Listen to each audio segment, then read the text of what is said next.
Oi pessoal, tudo bem com vocês? Estamos de volta para o nosso segundo vídeo aqui no nosso canal Pedagogia Descomplicada. Vamos continuar, essa série sobre os 10 artigos da LDB que são mais solicitados nos concursos públicos, ok? Então vamos para os slides, vamos começar. Bom pessoal, vamos continuar a nossa aula, com os 10 artigos da LDB que são mais cobrados em concurso público. Vamos ver nessa parte 2 mais 5 artigos, beleza? Vamos lá. Bom, o artigo 12 que eu também selecionei, ele é muito importante, porque ele traz as incumbências, aquilo que cada ente deve fazer, cada estabelecimento de ensino deve fazer.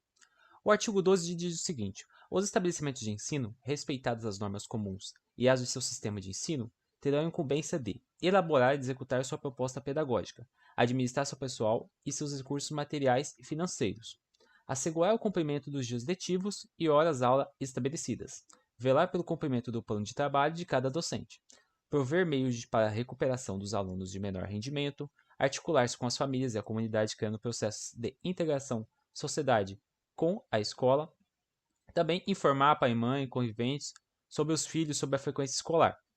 Bom, esse artigo 12 ele é muito importante, porque além dele trazer também a questão que os estabelecimentos de ensino devem elaborar o projeto político-pedagógico, ele também traz que esse plano deve proporcionar meios para a recuperação dos alunos com menor rendimento.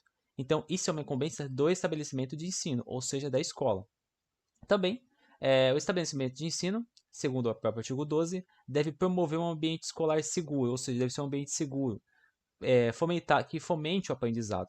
Então, esse é uma das importâncias do artigo 12. Bom, pessoal, continuando com o artigo 12, ainda tem mais alguns incisos que a gente precisa acompanhar. Notificar ao Conselho Tutelar do município a relação dos alunos que apresentem quantidade de faltas acima de 30% do percentual permitido, em lei. Promover medidas de conscientização, de prevenção, de combate a todos os tipos de violência, especialmente a intimidação sistemática, o bullying, no âmbito das escolas. Estabelecer ações destinadas a promover a cultura de paz nas escolas, promover um ambiente escolar seguro, adotando estratégias de prevenção e enfrentamento ao uso ou dependência de drogas. Instituir, na forma da lei, também os nossos conselhos escolares, também que é muito importante. Então, esse artigo 12, pessoal, ele traz muitas incumbências, aquilo que os estabelecimentos de ensino devem fazer. Aí eu separei alguns pontos importantes desse artigo, que ele também ele informa, ele determina que deve se notificar ao Conselho Tutelar do município, o estabelecimento de ensino, a escola deve comunicar ao Conselho Tutelar do município a relação de alunos que apresentem mais de 30% de faltas, pessoal. Então, isso é uma incumbência da escola. Também é uma incumbência da escola promover medidas de conscientização para a prevenção e combate à violência. Então, palestras, atividades educativas, projetos voltadas para a conscientização e prevenção e combate à violência também é uma incumbência da escola. Também deve promover a cultura de paz das escolas, que é muito importante, e também instituir os conselhos escolares, que daqui a pouco a gente vai ver como que é a formação, como que esse conselho é constituído. Bom, pessoal, eu trouxe uma questão de concurso sobre o artigo 12 para a gente poder trabalhar. De acordo com o artigo 12 da Lei de Diretrizes e Bases da Educação Nacional, a nossa LDB, são incumbências dos estabelecimentos de ensino, exceto, ou seja, a gente vai escolher que está errado. A. Garantir a aprendizagem dos alunos, adequando o ensino às necessidades e características dos educandos. Organizar em conformidade com as diretrizes e bases da Educação Nacional a proposta pedagógica da escola. Elaborar e executar a proposta pedagógica da escola, estabelecendo planos de ensino e programação que atendam às diretrizes curriculares nacionais. Determinar de forma autônoma os critérios de avaliação, sem a necessidade de observar as orientações estabelecidas pelas autoridades educacionais superiores. Pessoal, resposta D. Por quê? Porque a escola não pode determinar de forma autônoma, ela precisa respeitar as instâncias superiores que estão acima dela. E também, além disso, ela deve observar as orientações, aquilo que está previsto em lei, pelas autoridades competentes, educacionais superiores, por exemplo, o MEC. Então, a Secretaria de Ensino. Então, é muito importante que as escolas tenham esse horizonte, tenham isso em mente, que não deve-se agir de forma autônoma, mas sim respeitar as regras e as orientações que vêm das instâncias superiores educacionais. Então, nosso gabarito, resposta D. Bom, pessoal, continuando aqui com o artigo 13, O artigo 13, pessoal, ele traz as incumbências dos docentes, ou seja, dos professores. O que diz o artigo 13? Os docentes incumbir-se-ão de participar da elaboração da proposta pedagógica do estabelecimento de ensino, elaborar e cumprir o plano de trabalho segundo a proposta pedagógica do estabelecimento de ensino, zelar pela aprendizagem dos alunos, estabelecer estratégias de recuperação para os alunos de menor rendimento, ministrar os dias letivos e horas-aula estabelecidos, além de participar integralmente dos períodos dedicados ao planejamento, à avaliação e ao desenvolvimento profissional. Também colaborar com as atividades de articulação da escola com as famílias e a comunidade. Ou seja, pessoal, aqui nesse artigo 13, ele traz aquilo que compete aos docentes, aos professores. Esse artigo é muito importante, porque ele coloca que a participação na elaboração da proposta pedagógica da escola também coloca o professor como participante desse processo. Além disso, ele também deve elaborar um plano de trabalho, ou seja, aquilo que ele vai desenvolver durante o seu trabalho. Um plano com aquilo que ele vai fazer. Além disso, ele deve zelar pela aprendizagem dos alunos, estabelecer estratégias de recuperação, para os alunos de menor rendimento. Ele deve, obviamente, ministrar as aulas. Além disso, participar também do planejamento, avaliação e desenvolvimento profissional. Ou seja, ele deve participar daquilo que a escola está planejando, das avaliações e também de se desenvolver profissionalmente, com formação continuada que as escolas podem oferecer, com várias outras formas. Além disso, ele também deve cooperar com a articulação entre a escola, as famílias e a comunidade, ou seja, o professor pode estabelecer um diálogo entre a escola com as famílias e a comunidade, ou seja, como se fosse uma ponte, Também zelar pelos materiais dos alunos, promover a escuta atenta dos problemas dos alunos e informar o conselho tutelar os casos de evasão ou elevada infrequência dos alunos, alunos que estão faltando muito. Também é uma incumbência do professor. Bom, pessoal, eu trouxe aqui para vocês uma questão de concurso em relação ao artigo 13, que a gente acabou de tratar. Vamos lá. De acordo com o artigo 13 da Lei de Diretrizes e Bases da Educação Nacional, a nossa LDB, é correto afirmar que são incumbências dos docentes de ensino: a. Exercer as funções de coordenação pedagógica sem a necessidade de formação específica e garantir a aprendizagem dos alunos independentemente do seu contexto. Participar da elaboração e implementação da proposta pedagógica do estabelecimento de ensino, contribuir para o processo de avaliação e garantir que os alunos sigam rigidamente o conteúdo programático, ministrar os conteúdos curriculares previstos para a educação básica, considerando as necessidades dos alunos e adaptando os métodos de ensino conforme a realidade da escola, e d. definir de forma autônoma os critérios de avaliação dos alunos, sem a necessidade de alinhamento com a proposta pedagógica da escola. Pessoal, a resposta certa é a letra C. Por quê? Porque ele deve adaptar, considerar as necessidades dos alunos. O professor deve considerar essas realidades. E também adaptar os métodos de ensino conforme a realidade da escola. Então, por exemplo, na A está incorreta. Por quê? Independente do seu contexto, ou seja, não considere o contexto do aluno. Ou seja, a realidade local. A B, sigam rigidamente o conteúdo programático. Não, pessoal, não é seguir rigidamente. Ela pode ser adaptada conforme a realidade local, a realidade estabelecida ali naquela região, naquele local onde tem essa comunidade atendida. E a D também está errada por quê? De forma autônoma, ou seja, não pode agir de forma autônoma. Tem que considerar a proposta pedagógica, o projeto político pedagógico que foi construído de forma democrática com a participação de todos, os professores, pais, alunos e de todos os envolvidos na dinâmica escolar. Bom, pessoal, vamos agora ao artigo 14, que fala sobre a gestão democrática do ensino público, que é muito importante. Bom, o que diz o artigo 14? Lei dos respectivos estados e municípios e do Distrito Federal definirá as normas da gestão democrática do ensino público na educação básica, de acordo com as suas peculiaridades e conforme os seguintes princípios: participação dos profissionais da educação na elaboração do projeto pedagógico da escola, participação das comunidades escolar e local em conselhos escolares e em fóruns dos conselhos escolares ou equivalentes. O conselho escolar, órgão deliberativo, será composto do diretor de escola, membro nato, e de representantes das comunidades escolar e local, eleitos pelos seus pares nas seguintes categorias: professores, orientadores educacionais, supervisores e administradores escolares, demais servidores públicos que exerçam atividades administrativas na escola, estudantes, pais ou responsáveis e também membros da comunidade local. Então, pessoal, esse artigo é muito importante, porque ele estabelece um princípio básico, que está presente inclusive na Constituição, que é a gestão democrática, ou seja, a participação de todos.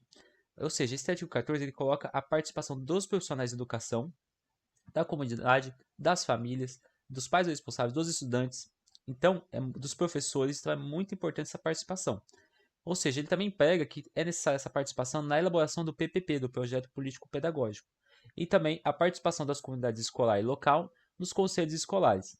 E aqui ele coloca, né, a composição do conselho escolar, que é composto pelo diretor da escola, pelos professores, demais servidores, estudantes, pais ou responsáveis e membros da comunidade local, que devem ser eleitos para compor esse conselho, eleitos por seus pares. Bom, pessoal, continuando aqui o artigo 14, inciso 2º, os fóruns dos conselhos escolares é um colegiado de caráter deliberativo, que tem como finalidades o fortalecimento dos conselhos escolares, de sua circunscrição e a efetivação do processo democrático nas unidades educacionais, e nas diferentes instâncias decisórias, como vistas a melhorar a qualidade da educação, norteado pelos seguintes princípios: 1. Democratização da gestão, democratização do acesso e permanência, qualidade social da educação. Terceiro, o Fórum dos Conselhos Escolares será composto de 2 representantes do órgão responsável pelo sistema de ensino, ou seja, ali, né, a Secretaria de Ensino, por exemplo, e 2 representantes de cada conselho escolar da circunscrição da atuação do Fórum dos Conselhos Escolares. Então, esse inciso 2º, pessoal, ele coloca a respeito da democratização do acesso da permanência, que é muito importante. Também ele pega uma qualidade, né, social da educação, uma educação de qualidade. E também ele já coloca aqui a composição, como que serão formados esses fóruns dos conselhos escolares, né? Ele coloca que a composição desses fóruns será composto por 2 representantes do órgão responsável pelo sistema de ensino, ali a Secretaria de Ensino, né? E 2 representantes de cada conselho escolar, da circunscrição de atuação dos fóruns dos conselhos escolares, ou seja, daquela região, daquela região que abarca essa diretoria de ensino. Bom, pessoal, eu trouxe uma questão para vocês também sobre o artigo 14, né? De acordo com o artigo 14 da Lei de Diretrizes e Bases da Educação Nacional, a nossa LDB, a gestão democrática do ensino público envolve a decisão exclusiva dos gestores escolares sobre todos os aspectos pedagógicos e administrativos, sem a necessidade de participação da comunidade escolar. A participação de alunos, pais, professores e funcionários na formulação e implementação das propostas pedagógicas e na avaliação de desempenho da escola. A decisão unânime dos docentes e gestores escolares pela comunidade escolar, sem a intervenção das autoridades educacionais superiores. A definição das políticas educacionais pelos gestores escolares, sem a necessidade de ouvir os professores ou a comunidade escolar. Pessoal, resposta certa é a resposta B. Por quê? Na ata escrito ali, decisão exclusiva. Não, não é uma decisão exclusiva dos gestores. É uma decisão que deve ser tomada por todos os representantes. Ou seja, uma forma democrática de participação. A C também diz a escolha unânime dos docentes e gestores escolares pela comunidade escolar. Não, não há isso, tá? Sem intervenção das autoridades educacionais superiores. Não, tudo tem um regulamento, há um regulamento. Então, uma escolha unânime não é necessária. A decisão vai ser tomada por todos, com a participação de todos os envolvidos na dinâmica escolar. E também a D, pessoal, ali está muito claro, né? Sem a necessidade de ouvir os professores ou comunidade escolar. Óbvio que isso não é democrático, porque você não estará dando voz a outras pessoas. Então, a D também está errada. Então, a resposta correta, a resposta C. Por quê? Porque ela inclui todos, ó lá, ela inclui alunos, pais, professores e funcionários na formulação e implementação das propostas pedagógicas e na avaliação do desempenho da escola. Ou seja, pega a participação de todos, uma gestão compartilhada, que respeite, né, a colaboração e a interação entre todos os atores envolvidos do processo educacional. Bom, pessoal, continuando aqui, né, um outro artigo que é muito importante, o artigo 21, trata da educação escolar. O artigo 21 diz o seguinte: a educação escolar compõe-se de educação básica, formada pela educação infantil, ensino fundamental e ensino médio, e também pelo ensino superior. Então, pessoal, a educação escolar, segundo o artigo 21, ela é composta pela educação básica e pela educação superior. Além disso, né, como é formada a educação básica, né, a primeira fase ali, ela é composta pela educação infantil, ensino fundamental e ensino médio. E também, pessoal, esse artigo ele teve como objetivo, né, desenvolver o educando, assegurar a formação comum e fornecer para ele meios para progredir no trabalho em estudos superiores. Ou seja, ele pega uma linha do tempo para que ele vá subindo de níveis. Bom, pessoal, aqui também trouxe uma questão a respeito do artigo 21 da LDB. De acordo com o artigo 21 da Lei de Diretrizes e Bases da Educação Nacional, nossa LDB, é correto afirmar que a educação escolar deverá ser organizada de forma a atender exclusivamente às necessidades de formação acadêmica dos alunos, sem considerar as demandas do mercado de trabalho, garantir a educação profissional técnica de nível médio apenas para os alunos que desejarem seguir na carreira no setor industrial sem integração com o ensino regular, ser organizada de acordo com os princípios de educação básica e deve abranger todas as etapas e modalidades da educação, com vistas à formação integral do aluno. E D. Ser exclusiva de caráter técnico e profissional, excluindo a formação cultural e o desenvolvimento de habilidades intelectuais dos alunos. Pessoal, resposta C. Por quê? Porque ela é organizada de acordo com os princípios da educação básica. Ou seja, ele deve abranger todas as etapas e modalidades da educação, com vistas à formação integral, para formar o aluno em sua integralidade, ou seja, não só aprender o conteúdo, mas também, pessoal, preparar ele para o mundo do trabalho.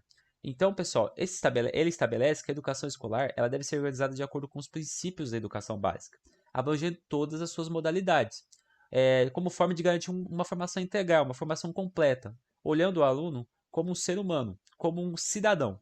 Ou seja, isso inclui não só a formação acadêmica, certo? Mas também o desenvolvimento cultural e social. Então, resposta certa, resposta C. Bom, pessoal, vamos ao nosso último artigo de hoje, que eu também acho muito importante, que ele trata dos cursos e exames supletivos. O que diz o artigo 38? Os sistemas de ensino manterão cursos e exames supletivos, que compreenderão a base nacional comum do currículo, habilitando ao prosseguimento de estudos em caráter regular, ou seja, na escola regular. Inciso 1º. Os exames a que se refere esse artigo realizar-se-ão no nível de conclusão do ensino fundamental para os maiores de 15 anos, ou seja, para aquela pessoa que não concluiu o ensino fundamental no tempo correto. Para os maiores de 15 anos, eles poderão prestar essa prova, esse curso, esse exame supletivo, né? 2. No nível de conclusão do ensino médio para maiores de 18 anos, ou seja, quem não concluiu o ensino médio no tempo correto, se tiver mais de 18 anos, poderá fazer esse exame supletivo. E inciso 2º, os conhecimentos e habilidades adquiridos pelos educandos por meios informais serão aferidos e reconhecidos mediante exame. Então, aquilo que o aluno aprendeu em algum projeto social ou que não estava na escola formal, eles serão aferidos e reconhecidos mediante exames. Então, pessoal, esse artigo 38 ele é muito importante, porque ele estabelece, inclusive, algumas bases do EJA, né? Que estabelece exames supletivos para o prosseguimento de estudos na escola regular e também que deve incluir uma base curricular comum, uma base nacional curricular comum, com aqueles conteúdos mais importantes. Também, os exames supletivos serão destinados às pessoas que não concluíram os estudos na idade apropriada. Então, tá ali. Se você não concluiu o ensino fundamental no tempo correto, com mais de 15 anos, você pode prestar o exame. Se você não concluiu o ensino médio no tempo correto, você tem mais de 18 anos, pode prestar o exame para poder concluir esse ensino médio. E quando você adquirir habilidades, conhecimentos por meios informais, eles serão sim aferidos e reconhecidos por esses exames, ok? Bom, de acordo com o artigo 38, né, pessoal, eu trouxe também uma questão para a gente fixar esse conteúdo do artigo 38. De acordo com o artigo 38 da Lei de Diretrizes e Bases da Educação Nacional, os cursos supletivos são oferecidos para oferecer uma educação regular para aqueles que não frequentaram a escola da idade adequada, garantindo, né, a possibilidade de certificação do ensino fundamental e médio, substituir os cursos de ensino regular, dispensando a necessidade de certificação para os alunos que frequentaram o ensino regular até a idade mínima exigida pela LDB, preparar exclusivamente para ingresso em cursos universitários, sem vínculo com a educação básica. E D. Fornecer uma educação profissionalizante para os alunos que concluem o ensino fundamental, mas sem a necessidade de vínculo com a escola básica. Pessoal, resposta A, né, que é oferecer uma educação regular para aqueles que não frequentaram a escola na idade correta, na idade adequada, garantindo a possibilidade de certificação do ensino fundamental e ensino médio.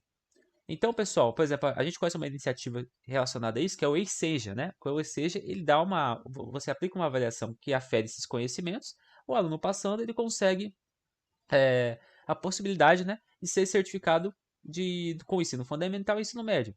Então, esse artigo 38, pessoal, ele trata dos exames supletivos, com o objetivo de oferecer uma oportunidade, né, de conclusão para quem não concluiu no tempo correto. Então, as pessoas às vezes trabalham, às vezes viviam numa época que tinha que trabalhar para ajudar dentro de casa e não conseguiu concluir no tempo correto. Então, tendo essa possibilidade de prestar esse exame supletivo, pessoal, eles conseguem, né, essa certificação.